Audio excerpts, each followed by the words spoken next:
বাংলাদেশের প্রাক্তন প্রধানমন্ত্রী শেখ হাসিনা এবং দেশের প্রাক্তন স্বরাষ্ট্রমন্ত্রী আসাদুজ্জামান খান কামাল দুজনেরই ফাঁসির সাজা ঘোষণা করেছে আন্তর্জাতিক অপরাধ ট্রাইব্যুনাল।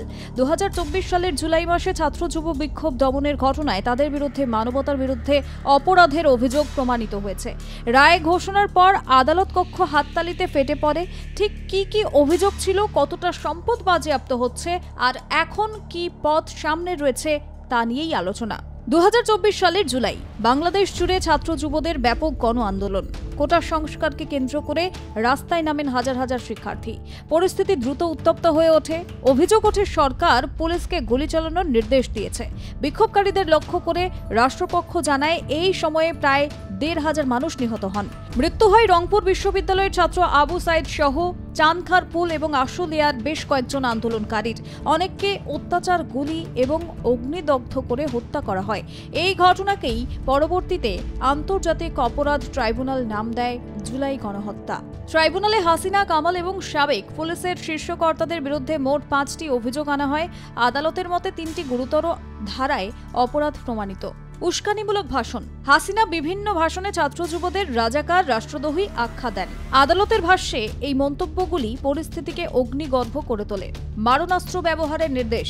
আন্দোলনকারীদের বিরুদ্ধে ড্রোন, হেলিকপ্টার, লাইভ অ্যামুনিশন ব্যবহার করার সরাসরি অনুমতি দেন হাসিনা। এমনকি গুলির নির্দেশ দেওয়ার অডিও এবং ভিডিও আদালতে যাচাই করা হয়েছে।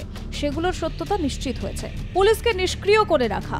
যেখানে পুলিশ বিক্ষোভ শান্ত রাখার দায়িত্ব ছিল, সেখানে অভিযোগ হাসিনা নিজে পুলিশকে অলস এবং নিষ্ক্রিয় করে রেখেছিলেন। রংপুর বিশ্ববিদ্যালয়ের ছাত্র আবু সাইদকে খুব কাছ থেকে বারবার গুলি করার ঘটনাও রায়ে উল্লেখ করা হয়েছে। সোমবার প্রায় 2.5 ঘন্টা ধরে 453 পাতার রায় পড়ে শোনান 3 জন বিচারপতি গোলাম মর্তুজা মজুমদার, বিচারপতি শফিউল আলম মাহমুদ এবং বিচারক মহিদুল হক এনাম চৌধুরী। আদালতের কঠোর পর্যবেক্ষণ। ক্ষমতায় থাকার লোভে হাসিনা ছাত্র আন্দোলনকে অবহেলা করেছেন।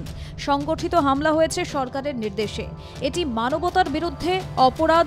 অপরাধের পরে কোনো অনুশোচনা নেই, বরং বারবার হুমকি দিয়েছেন আধিকারিক এবং ট্রাইব্যুনালের কর্মীদের।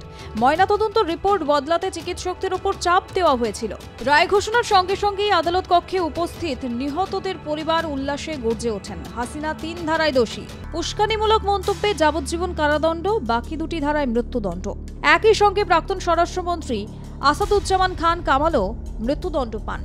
অভিযুক্ত পুলিশ কর্তা চৌধুরী আব্দুল্লাহ আল মামুন রাজসাক্ষী হওয়ায় 5 বছরের কারাদণ্ডে দণ্ডিত হয়েছেন। ট্রাইব্যুনালের নির্দেশ, হাসিনা এবং কামালের সমস্ত সম্পত্তি বাজেয়াপ্ত করা হবে। শেখ হাসিনার সম্পদ বাংলাদেশি মুদ্রায় 4,34 লক্ষ টাকা, নগদ অর্থ 28,500 টাকা, ব্যাংক জমা 2,39 লক্ষ টাকা, সঞ্চয় 25 লক্ষ টাকা, স্থায়ী আমানত 55 লক্ষ টাকা, 3টি গাড়ি, 1টি উপহার, 2টি মিলিয়ে দাম প্রায় 47 লক্ষ টাকা, গয়না 13,25,000 টাকা, আসবাবপত্র 7.5 লক্ষ টাকা, কৃষি জমি 13.3 বিঘা, টুঙ্গিপাড়া, গোপালগঞ্জ, গাজীপুর, রংপুর, 3 তলা বাড়ি টুঙ্গিপাড়া, গাজীপুরের মৌজাকে 9 বিঘা জমির ওপর বাগান বাড়ি, ঢাকার পূর্বাচলে 35 লাখে 1 খণ্ড জমি। এছাড়া অভিযোগ, হাসিনা ক্ষমতায় থাকাকালীন নিজের পরিবার 6 জনের জন্য 60 কাঠা প্লট অর্থনৈতিকভাবে বরাদ্দ করিয়েছিলেন। আসাদুজ্জামান খান কামালের সম্পদও একইভাবে বাজেয়াপ্ত হবে, যদিও তার বিস্তারিত হিসেব এখনো প্রকাশ্যে আসেনি। হাসিনা এবং কামাল দুজনেই বর্তমানে ভারতে। সরকার পক্ষ জানিয়েছে তারা আপিল করতে পারবেন না, কারণ তারা পলাতক। আপিল করতে হলে রায়ের 30 দিনের মধ্যে আত্মসমর্পণ করতে হবে। বাংলাদেশ সরকার ভারতকে আনুষ্ঠানিকভাবে হাসিনাকে প্রত্যর্পণের অনুরোধ জানাবে। ট্রাইব্যুনাল বলেছে, জুলাই হত্যাকাণ্ডে নিহতদের পরিবার এবং আহতদের আর্থিক সহায়তা দিতে হবে সরকারকে। এটি রায়ের বাধ্যতামূলক অংশ। বাংলাদেশের রাজনৈতিক ইতিহাসে এটি অন্যতম কঠোর রায়। একদিকে আন্তর্জাতিক ট্রাইব্যুনালের সাজা, অন্যদিকে হাসিনার পলাতক অবস্থা। এখন পুরো দক্ষিণ এশিয়ার নজর বাংলাদেশ এবং ভারতের কূটনৈতিক সম্পর্কের দিকে। আগামী 30 দিনের মধ্যে কি সিদ্ধান্ত নেন হাসিনা, ভারত সরকার কি করে, তা নিয়েই এখন শুরু হয়েছে রাজনৈতিক জল্পনা। ব্যুরো রিপোর্ট, আর প্লাস নিউজ।